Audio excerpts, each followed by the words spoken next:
नमस्कार दोस्तों, एक बार फिर से स्वागत है हमारे यूट्यूब चैनल एडू हलचल में। तो आज हम देखेंगे प्लेटफॉर्म का प्रैक्टिस सेट 8। तो चलिए शुरू करते हैं बिना समय गंवाए। आज का फर्स्ट क्वेश्चन है कि तने की वृद्धि मापी जाती है। तने की वृद्धि किससे मापी जाती है? तो किससे मापी जाती है? तने की वृद्धि किससे मापी जाती है? तो आक्सेनोमीटर। किससे? आक्सेनोमीटर के द्वारा नापी जाती है। असील एक नस्ल है। असील एक नस्ल है तो किसका नस्ल है? तो असील जो है मुर्गी का नस्ल है। कृषि के क्षेत्र में सुनहरी क्रांति किससे संबंधित है? ये अक्सर एग्जाम में पूछा जाता है कि सुनहरी क्रांति किससे संबंधित है। तो सुनहरी क्रांति किससे संबंधित है? तो बागवानी, शहद और फल से संबंधित है। ठीक है। नेक्स्ट क्वेश्चन है कि जैव उर्वरक के विषय में कौन सा कथन सत्य है? जैव उर्वरक के विषय में कौन से कथन सत्य है? तो आपके आंसर हो जाएंगे वो परितंत्र के मित्र हैं। क्या है? जैव उर्वरक क्या है? परितंत्र के मित्र हैं।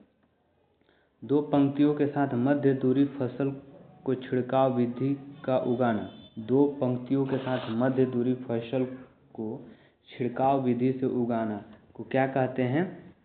इंटरक्रॉपिंग कहेंगे। क्या कहेंगे? तो इंटरक्रॉपिंग कहेंगे। 6 नंबर क्वेश्चन है कि पुकेसर को फटने से पहले ही पौधे हटाना क्या कहलाता है? पुकेसर को फटने से पहले ही पौधे का हटाना क्या कहलाता है? इमैक्यूलेशन। बी नंबर क्या कहलाता है? इमैक्यूलेशन कहलाता है। अपने देश के किसी राज्य में कॉफ़ी की खेती सर्वाधिक क्षेत्रफल पर होती है। कॉफ़ी की खेती कहाँ होती है? तो सबसे ज़्यादा कर्नाटक में होती है। और फ्लोरी माइनर खरपतवार किस फसल से संबंधित है? फ्लोरी माइनर खरपतवार किस फसल से संबंधित है? तो धान से संबंधित है। आंसर क्या हो जाएगा? सी। चलिए 9 नंबर क्वेश्चन देखते हैं कि ग्रीन मफलर संबंधित है। ग्रीन मफलर किससे संबंधित है? तो ये ध्वनि प्रदूषण से। ग्रीन मफलर किससे संबंधित है? तो ध्वनि प्रदूषण से। निम्नलिखित में से कौन सा वायु प्रदूषण का एक जैव सूचक है? वायु प्रदूषण का जैव सूचक क्या है? लाइकेन है। क्या है? लाइकेन है। निम्नलिखित में से कौन वायु प्रदूषण नहीं है? वायु प्रदूषण कौन नहीं है? तो कोहरा जो होता है ठंडे दिनों में वो क्या है? वायु प्रदूषक नहीं है। बाकी प्रदूषण में क्या है? ओजोन है, कैडमियम है, सीसा है। चलिए पर्यावरण कुटेंजन्स वर्ग पर्यावरण क्षति के प्रति व्यक्ति जीडीपी के माध्यम से संबंध दर्शाता है। इस पर्यावरण कुटेंजन्स वर्ग का आकार किस प्रकार का होता है? तो किस प्रकार का होता है? तो उल्टा यू आकार का। उल्टा यू आकार का। आंसर क्या हो जाएगा? ए। चलिए तो 13 नंबर क्वेश्चन देखते हैं।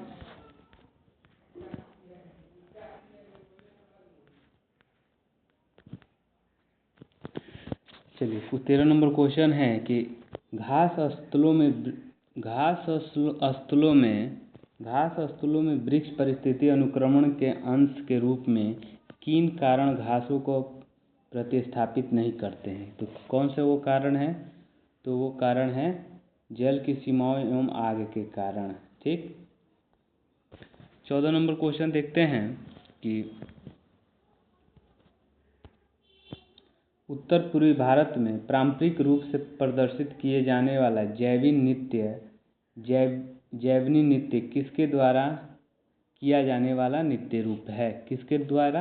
तो दिमासजन। वो कौन है? जैवनी नृत्य। तो दिमासजन। न्यूजीलैंड के निवासियों को इस नाम से भी जाना जाता है। तो कीवीज के नाम से जाना जाता है। किसके? तो कीवीज के नाम से जाना जाता है। चलिए 16 नंबर क्वेश्चन देखते हैं कि इसरो किस संगठन का संक्षिप्त शब्द है? तो इसरो क्या है? तो इंडियन स्पेस रिसर्च ऑर्गेनाइजेशन। क्या हो जाएगा? C. Indian Space Research Organisation. जनगणना 2011 के अनुसार किस केंद्र शासित प्रदेश का लिंगानुपात सबसे कम है? केंद्र शासित प्रदेश का लिंगानुपात सबसे कौन से राज्य का है? तो दमन और दीव का है। दमन और दीव में कितना लिंगानुपात है? यानी 1000 महिलाओं पे 618 पुरुष हैं। और सर्वाधिक लिंगानुपात केरल राज्य में है, यानी कि 1000 महिलाओं पे 1084 पुरुषों 1084 महिलाओं पे 1000 पुरुष है। लिंगानुपात सबसे ज़्यादा केरल में है और कम कहाँ है? तो दमन दीव में है। इस बात को याद रखना है। फिल्म तीसरी कसम के निर्देशक हैं। क्वेश्चन है, फिल्म तीसरी कसम के निर्देशक हैं। तीसरी कसम के कौन है? बासु चट्टोपाध्याय। तीसरी कसम बासु चट्टाचार्य। कौन है? बासु भट्टाचार्य। कौन है? बासु भट्टाचार्य। तीसरी कसम। ताप विद्युत परियोजना के संदर्भ में निम्नलिखित में से कौन सा जोड़ी सही है? तो कौन सा सही है? तो कवास जो है ये कहाँ है? ये गुजरात में है और यही सही है। कवास कहाँ है? तो गुजरात में है। चलिए 20 नंबर क्वेश्चन देखते हैं। मैनेची शिम्बुन किस देश का समाचार पत्र है? मैनेची शिम्बुन किस देश का समाचार पत्र है? बढ़िया क्वेश्चन है। तो ये कहाँ का है? तो जापान का है। मैनेची शिम्बुन किस देश का समाचार पत्र है? तो जापान का है। राष्ट्रीय ग्रामीण विकास संस्थान कहाँ स्थित है? तो राष्ट्रीय ग्रामीण विकास संस्थान हैदराबाद में है। राष्ट्रीय ग्रामीण विकास संस्थान कहाँ है? तो हैदराबाद में। आरबीआई के लोगो में कौन से पेड़ का चित्र है? तो आरबीआई के लोगो में ताड़ का चित्र है। आरबीआई के लोगो में कौन से पेड़ का चित्र है? तो ताड़ का। ठीक है। घायलों और युद्ध कैदियों की देखभाल के लिए अंतर्राष्ट्रीय एजेंसी है। घायलों और युद्ध कैदियों की देखभाल के लिए अंतर्राष्ट्रीय एजेंसी है रेड क्रॉस। कौन सा है? तो रेड क्रॉस। चलिए 24 नंबर क्वेश्चन है। हिडकल परियोजना कर्नाटक के किस नदी पे है? हिडकल परियोजना कर्नाटक के किस नदी पे है? तो वो कौन सा नदी है? तो घाटप्रभा। कौन सा नदी पे है? तो घाटप्रभा। निम्न में से किसे इस्पात का चौखट स्टील फ्रेम की संज्ञा दी गई है? इस्पात का चौखट किसे कहते हैं? तो भारतीय नागरिक सेवा को कहते हैं। किसको कहते हैं? भारतीय नागरिक सेवा को कहते हैं। चलिए 26 नंबर क्वेश्चन है। सूची 1 को सूची 2 से मिलान करना है। ग्लोबल पोजीशनिंग प्रणाली जीपीएस ये कहाँ का है? तो ये अमेरिका का है। कंपास नेविगेशन प्रणाली सीएनएस कहाँ का है? तो ये चीन का है। जीपीएस अमेरिका, सीएनएस चीन। गैलीलियो पोजीशनिंग प्रणाली ये कहाँ का है? तो ये यूरोपियन संघ का है। किसका? तो यूरोपियन संघ का। और ग्लोनास नेविगेशन प्रणाली कहाँ है? तो ये रूस का है। तो इसका आंसर क्या हो जाएगा? बी, यानी कि ए का तीसरा और बी का चौथा, सी का दूसरा और 4 का ए। ठीक है। चलिए 27 नंबर क्वेश्चन है। यूरोपीय संसद का मुख्यालय कहाँ है? यूरोपीय संसद का मुख्यालय है लग्जमबर्ग में। लग्जमबर्ग में। कहाँ है यूरोपीय संसद का मुख्यालय? तो लग्जमबर्ग में। वर्तमान भारत में जन्म दर मृत्यु दर से संबंधित निम्न में से कौन सा कथन सही है? तो कौन सा कथन सही है? तो वर्तमान के संदर्भ में तो जन्म दर तथा मृत्यु दर दोनों गिर रहा है। जन्म दर और मृत्यु दर दोनों गिर रहा है। चलिए बांध है और वो नदी है, मिलाना है। फराक्का बांध किस नदी पे है? तो फराक्का बांध कहाँ है? गंगा नदी पे। टिहरी कहाँ है? तो टिहरी भागीरथी पे है। टिहरी बांध भागीरथी नदी पे है। थीन बांध कहाँ है? तो थीन रावी पे है। और नागार्जुन कहाँ है? तो नागार्जुन कृष्णा नदी पे है। तो इसका आंसर क्या हो जाएगा? 29 के सी, फराक्का गंगा नदी पे। कहाँ है? फराक्का, यानी सी इसका आंसर हो जाएगा। चलिए महाकाली नदी के एकीकृत विकास विषयक संधि भारत तथा किसके बीच हस्तांतरित की गई है? महाकाली नदी के एकीकृत विकास विषयक संधि तो किसके बीच में हुआ था? तो नेपाल से संबंधित है। किससे संबंधित है? तो नेपाल से संबंधित है। नोबेल म्यूजियम विश्व में कहाँ पर स्थित है? नोबेल म्यूजियम विश्व में कहाँ पर स्थित है? तो स्टॉकहोम में स्थित है। नोबल म्यूजियम कहाँ स्थित है? तो कहाँ स्थित है? तो स्टॉकहोम में स्थित है। स्थलाकृति अंश चित्र शीट्स प्रकाशित करने की जिम्मेवारी निम्न संगठनों में से किसकी है? तो किसकी है? भारतीय सर्वेक्षण विभाग की है। किसकी है? तो भारतीय सर्वेक्षण विभाग की है।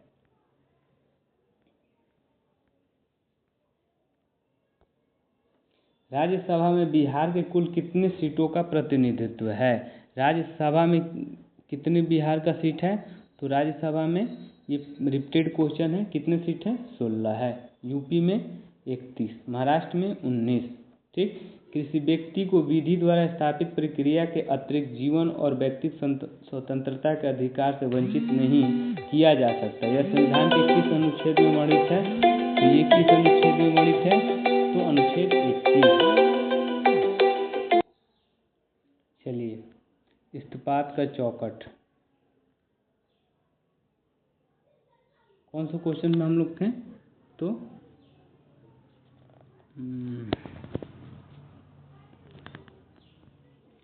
ये तो हो गया था फराकन। ये 30 नंबर क्वेश्चन देखते हैं। ठीक है। तो महाकाली नदी के एकीकृत विकास विषयक संधि भारत तथा किसके बीच? तो नेपाल के। नोबेल म्यूजियम विश्व में कहाँ स्थित है? नोबेल म्यूजियम कहाँ स्थित है? तो स्टॉकहोम में स्थित है। नोबेल म्यूजियम कहाँ स्थित है? तो स्टॉकहोम में स्थित है।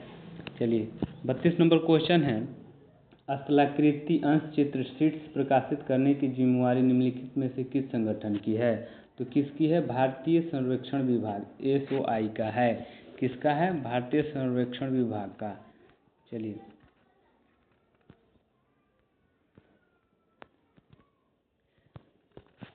यहाँ तक हो गया था। किसी व्यक्ति को विधि द्वारा स्थापित प्रक्रिया के अतिरिक्त जीवन और व्यक्ति स्वतंत्रता के अधिकार से वंचित नहीं किया जा सकता। यह संविधान किस में है? तो अनुच्छेद 21 में है। अनुच्छेद 21 में है। 35 नंबर क्वेश्चन है कि संविधान का मूल आधार है। संविधान का मूल आधार क्या है? भारत शासन अधिनियम 1935 में इसको हूबहू लगभग थोड़ा बहुत इधर उधर करके भारत शासन अधिनियम को उठा के संविधान में जोड़ दिया गया था। चलिए, 36 नंबर क्वेश्चन है कि संविधान सभा के संचालन समिति के अध्यक्ष कौन थे? संचालन समिति के अध्यक्ष कौन थे?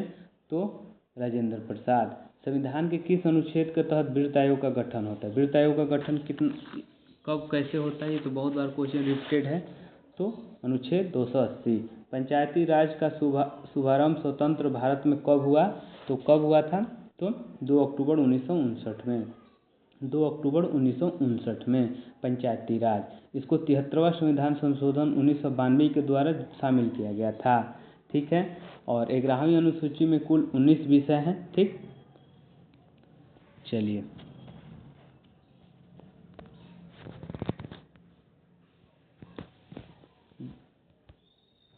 विधान परिषद में सदस्यों की न्यूनतम संख्या होती है। विधान परिषद में सदस्यों की न्यूनतम संख्या कितनी होती है? तो 40। कितनी होती है? तो 40। निम्नलिखित में से किस देश में एक दलीय पद्धति है? एक दलीय पद्धति है। तो चीन में एक दल है। सूचना का अधिकार अधिनियम कब प्रभावी है? तो कब से प्रभावी है? तो सूचना का अधिकार 2005 से प्रभावी है। RTI। भारतीय संविधान का 73वां संशोधन संबंधित है। 73वां संशोधन संबंधित है आपका पंचायती राज से। किससे? तो पंचायती राज से। और ये कब आया था? तो 1992 में। ठीक है। अनुच्छेद 243 से 243 तक इसमें प्रावधान है और ये 11वीं सूची में इसको शामिल किया गया है। और पंचायती राज के 29 विषय हैं। और अनुच्छेद 40 जो है पंचायतों राज का गठन से संबंधित है। तो ये क्वेश्चन इम्पोर्टेंट है, आते रहता है। वर्तमान में बैंकों के विलय के पश्चात कितने राष्ट्रीयकृत बैंक है? कितने राष्ट्रीयकृत बैंक है? तो 12 राष्ट्रीयकृत बैंक है। विश्व व्यापार संगठन का मुख्यालय स्थित है। विश्व व्यापार संगठन का मुख्यालय जेनेवा में है। कहाँ है? तो जनेवा में है। चलिए, क्वेश्चन है सुकन्या समृद्धि योजना कितनी आयु वर्ग के लिए निर्धारित की गई है? सुकन्या समृद्धि योजना कितनी आयु के लिए? तो 0 से 10 वर्ष के लिए। भारतीय पासपोर्ट में कितने अंक होते हैं? भारतीय पासपोर्ट में कितने अंक होते हैं? तो 7 अंक होते हैं। ठीक है। पैन कार्ड में 10 अंक, आधार कार्ड में 12 अंक और जीएसटी पंजीकरण में 15 अंक। कभी कभी आधार पूछ देता है, तो आधार में कितने होते हैं? 12। पैन कार्ड में कितने होते हैं? 10। ठीक है। पासपोर्ट में कितने अंक होते हैं? तो 7। जापान की मुद्रा है, जापान की मुद्रा को क्या कहते हैं? हम येन कहते हैं। ठीक है। चलिए, 48 नंबर है, किसने कहा मुद्रा वह है जो मुद्रा का कार्य करती है? ये किसने कहा था? तो हर्टेले विद्रस ने कहा था। देश की धड़कन किस भारतीय कंपनी का अधिकार वाक्य है? किस देश की धड़कन? हीरो मोटर का देश की धड़कन। ठीक है। क्वेश्चन है जया ड्रेज कौन है? जया ड्रेज कौन है? तो अर्थशास्त्री और बेल्जियम मूल के भारतीय। तो ए और बी दोनों। बुल्स एंड बियर संबंधित किससे है? Bulls and bear stock exchange में से संबंधित है। यानी कि जब शेयर मार्केट ऊपर जाता है, बढ़ता है, तो बुल्स कहते हैं, और जब शेयर मार्केट गिरता है तो उसको क्या कहते हैं? बियर्स कहते हैं। तो बुल्स और बियर किससे संबंधित है? स्टॉक एक्सचेंज से संबंधित है। किस देश का विकास को सामान्य रूप से निम्न में से किस आधार पर निर्धारित किया जाता है? किसी देश का विकास है कि नहीं है उसके प्रति व्यक्ति आय से। एक वर्ष में कम उम्र के बच्चों के प्रति 1000 बच्चों के मारने वाले बच्चों की संख्या की दर को क्या कहते हैं? तो संख्या की दर को क्या कहते हैं? शिशु मृत्यु दर। यानी कि जो बच्चे जन्म लेते हैं, तो 1000 बच्चे जब जन्म लिए तो उसमें से कितने बच्चे मर गए, उसी को क्या कहते हैं? शिशु मृत्यु दर कहते हैं। ठीक है। क्या कहते हैं? तो शिशु मृत्यु दर कहते हैं। ठीक है। ठीक। अभी 54 नंबर क्वेश्चन देखते हैं कि भारत के प्रथम जनगणना आयुक्त कौन थे? भारत के प्रथम जनगणना आयुक्त डब्ल्यू फ्लोडेन थे। कौन थे? डब्ल्यू फ्लोडेन थे भारत के जनगणना आयुक्त। बाणसागर जलाशय किस बहुउद्देशीय नदी घाटी परियोजना का अंग है? बाणसागर जलाशय किस बहुउद्देशीय नदी घाटी की परियोजना का अंग है? तो किसका अंग है? सोन नद परियोजना। सोन परियोजना किसकी? तो सोन परियोजना। चलिए, 56 नंबर क्वेश्चन है भारत की सबसे लंबी भूमिगत गैस पाइपलाइन कौन है? भूमिगत गैस पाइपलाइन कौन है? तो हजीरा विजयपुर जगदीशपुर। धन उधार देने का उल्लेख सर्वप्रथम किस वैश्विक ग्रंथ में हुआ था? किस ग्रंथ में हुआ था धन उधार का? सबसे पहले तो शतपथ ब्राह्मण में। तो किस में? तो शतपथ ब्राह्मण में। घोषिताराम बिहार निम्नलिखित में से किस जगह पर स्थित है? घोषिताराम बिहार कहाँ स्थित है? तो कौशाम्बी में है। कहाँ है? कौशाम्बी में है। अशोक के शिलालेखों में प्रयुक्त भाषा है। अशोक के जो शिलालेख थे वो किस भाषा में थे? तो प्राकृतिक भाषा में थे। किस भाषा में थे? तो प्राकृतिक भाषा में थे। 60 नंबर क्वेश्चन देखते हैं। पुराणों के अनुसार संपूर्ण मौर्य वंश का शासन कितने वर्षों तक रहा? मौर्यों ने भारत में कितने वर्षों तक शासन किया? तो 137 वर्ष। कितने वर्षों तक? तो 37 वर्ष। 137 वर्ष। प्रारंभिक ऐतिहासिक काल में चीनी भारत को किस नाम से जानते थे? चीनी जो थे भारत को किस नाम से जानते थे? ताहिया। किस नाम से जानते हैं? ताहिया। चीन के लोग भारत को किस नाम से जानते थे? भारत को ताहिया। बौद्ध ग्रंथ मिलिंदोपन्हों में किस नगर का सजीव वर्णन किया गया है? बौद्ध ग्रंथ मिलिंदोपन्हों में तो किस ग्रंथ का जिक्र किया गया है? तो ये जो वो था वो नगर है, तो कौन सा नगर का जिक्र किया गया है? तो वो नगर था शाकल। कौन से नगर थे? वो शाकल। कौन से नगर किए थे? तो शाकल। ठीक है।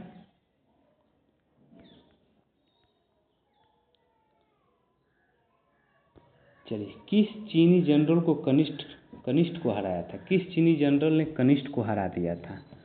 भारत के सबसे बड़े एक योद्धा राजा थे कनिष्क, उसको कौन चीनी जनरल हराया था? तो पांचाओ। उत्तर भारत के किस नगर को सर्वोत्तम रेशम उत्पादन केंद्र माना जाता था? उत्तर भारत के, तो किसको? बनारसी को। किसको? बनारसी को।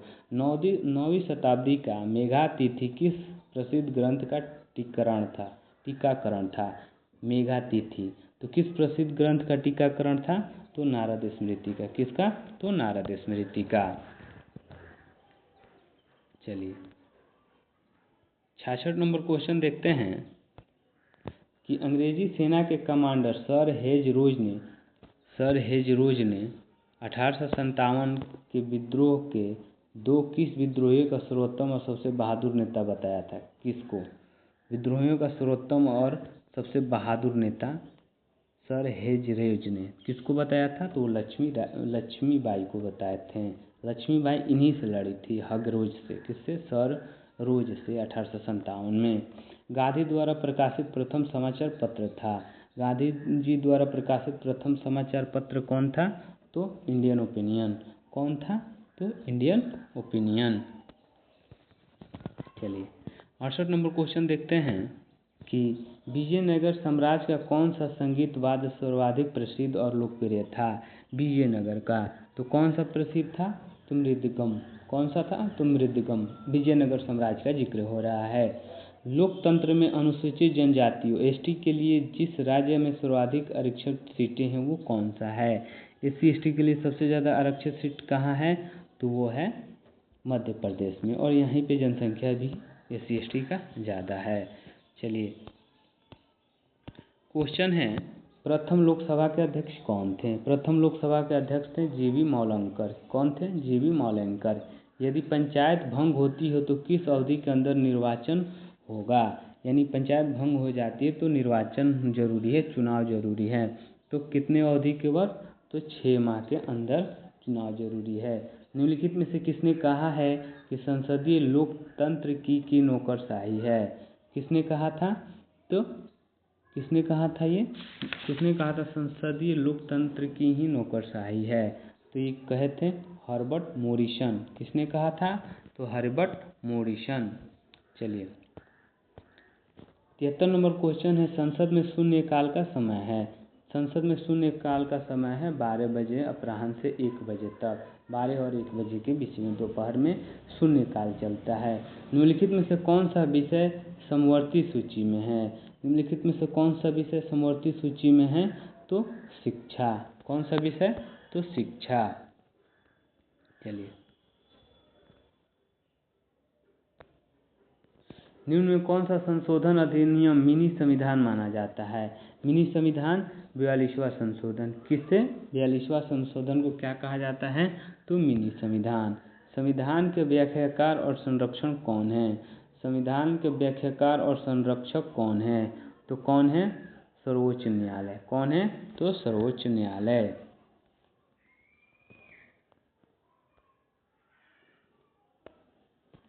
लोकसभा में राज्यवार सीटों का आवंटन 1971 की जनगणना पर आधारित है। यह निर्धारण किस वर्ष तक यथावत रहेगा? किस वर्ष तक यथावत रहेगा? तो यानी कि 2026 तक रहेगा। ठीक है। प्रो टर्म स्पीकर का कर्तव्य होता है। प्रो टर्म स्पीकर का कर्तव्य होता है कि सदस्यों को शपथ दिलाना। सदस्यों को शपथ कौन दिलाता है? Pro term speaker. चलिए 79 क्वेश्चन है कि हरि वलय एक दृश्य है जिसे देखा जा सकता है। हीरक वलय एक दृश्य है जिसे देखा जा सकता है केवल पूर्णतः पद चिन्ह के परिधीय क्षेत्र में। 0 डिग्री अक्षांश तथा 0 डिग्री देशांतर अवस्थित है। 0 डिग्री अक्षांश और 0 डिग्री देशांतर कहाँ स्थित है? तो अटलांटिक महासागर में। कहाँ है? तो अटलांटिक महासागर में। महान हिमयुग का संबंध किससे है? महान हिमयुग का संबंध किससे है? तो प्लीस्टोसीन से। प्लीस्टोसीन से। महान हिमयुग का संबंध किससे है? प्लीस्टोसीन से। संसार का सर्वाधिक सक्रिय ज्वालामुखी है। संसार का सर्वाधिक ज्वालामुखी है किलाऊ। कौन सा? तो किलाऊ। संसार का सर्वाधिक सक्रिय ज्वालामुखी है किलाऊ। ठीक है। निम्नलिखित देशों में कौन सा एक स्थल रुद्र है? स्थल रुद्र देश है, यानी कि कौन सा देश है? यानी कि बोलिविया। बोलिविया क्या है? स्थल रुद्र देश है, यानी उसके चारों तरफ अन्य देश हैं, यानी कि उसका कोई भी सीमा समुद्र से नहीं मिलती है। ठीक, वो सब देशों के बीच में है। जो देश रहता है उसको क्या कहते हैं? स्थल रुद्र देश कहते हैं। किन दो पर्वत श्रेणियों के मध्य कश्मीर घाटी स्थित है? कश्मीर घाटी किस दो श्रेणियों? तो बृहद हिमालय और पीर पंजाल के बीच में क्या है? कश्मीर हिमालय है। ठीक है। चलिए 85 नंबर क्वेश्चन देखते हैं। निम्नलिखित समुद्र धाराओं में कौन हिंद महासागर की धारा नहीं है? हिंद महासागर की धारा नहीं है, तो कौन सा क्वेश्चन हो जाएगा? बोलुंगा धारा। बोलुंगा धारा हिंद महासागर की धारा नहीं है। ठीक है। बाकी हिंद महासागर में कौन सा धारा है? अगुलाहास धारा, अगुलहास धारा, मोजाम्बिक धारा और दक्षिणी हिंद महासागर धारा, ये हिंद महासागर के धाराएं हैं, और बेंगुला जो धारा है ये नहीं है। ठीक। रामसर कन्वेंशन निम्नलिखित में से किससे संबंधित है? तो किससे संबंधित है रामसर? तो आर्द्रभूमि से।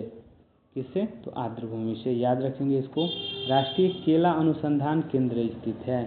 केला कहाँ अनुसंधान स्थित है? उसका जो वो है, तो ये चित्री में। कहाँ है? तो चित्री में स्थित है। ठीक। 88 नंबर क्वेश्चन देखते हैं। भारत का सबसे महत्वपूर्ण खनिज युक्त शैल तंत्र है। खनिज युक्त शैल तंत्र, तो धरवाड़ तंत्र। कौन है? धरवाड़ तंत्र। कौन सा है? तो धरवाड़ तंत्र। ठीक है। अब कोयला का भंडार अगर पूछेगा तो गोंडवाना तंत्र। ठीक है। लेकिन यहाँ खनिज पूछा है तो क्या होगा? धरवाड़ तंत्र। ठीक है।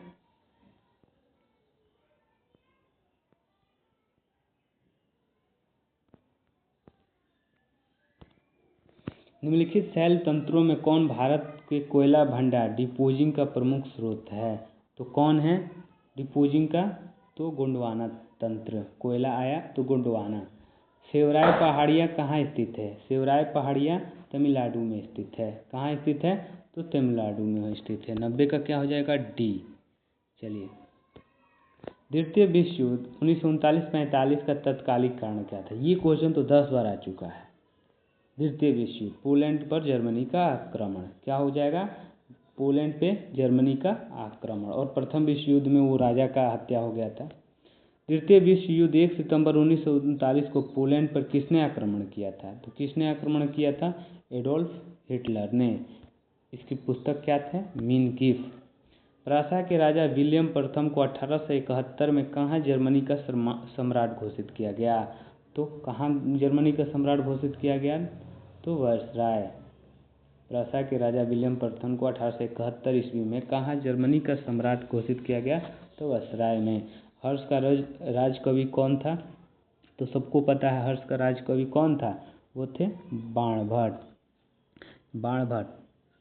और ये क्या लिखे थे? हर्षचरित इसी ने लिखा था। और मयूर कहाँ रहते थे? तो हर्षवर्धन के काल में। ठीक। चलिए 95 नंबर क्वेश्चन देखते हैं। 16 अक्टूबर 1905 ईस्वी के बंगाल विभाजन के समय वायसराय कौन था? 16 अक्टूबर 1905 बंगाल विभाजन कर्जन। ठीक है।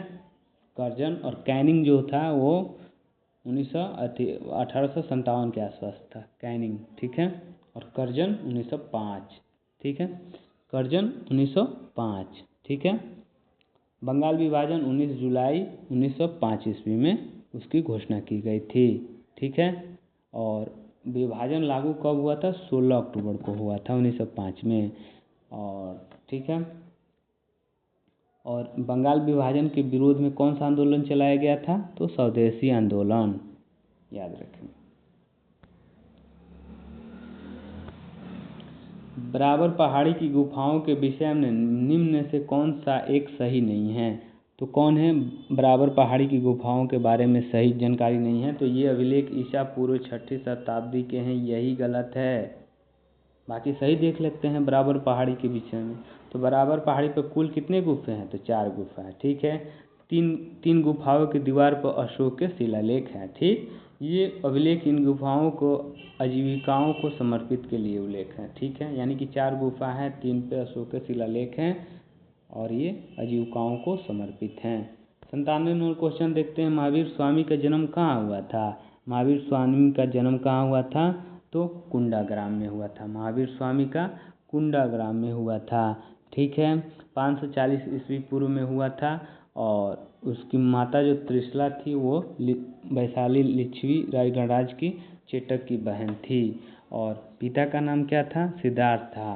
ठीक है, और 30 वर्ष की उम्र में बड़े भाई से आज्ञा लेकर वो सन्यासी बन गए थे और जैन धर्म में कुल 24 तीर्थकर थे और प्रथम तीर्थकर कौन थे? ऋषभदेव थे और अंतिम तीर्थकर महावीर स्वामी थे। ठीक है, कोडाइन क्लान निम्न में से किस पहाड़ी पर स्थित है? कोडाइन क्लान, ये लगभग पहले भी क्वेश्चन आ गया है पलानी पहाड़ियों में। कहाँ? कोडाइन कनाल निम्न में किस पहाड़ी पर स्थित है? तो पलानी पहाड़ी में। तिरहुत नहर किससे संबंधित है? तिरहुत नहर का संबंध किस नदी से?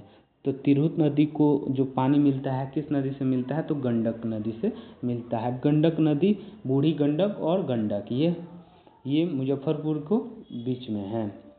ठीक है, छपरा और मुजफ्फरपुर के बीच को जो सीमा रेखा करती है यही गंडक नदी ही बनाती है सीमा रेखा। भारतीय संविधान के निम्न में से किस अनुच्छेद के अंतर्गत मौलिक अधिकारों के प्रवर्तन का निलंबन किया जा सकता है? किस संविधान द्वारा आपके मौलिक अधिकार को छीन लिया जाएगा?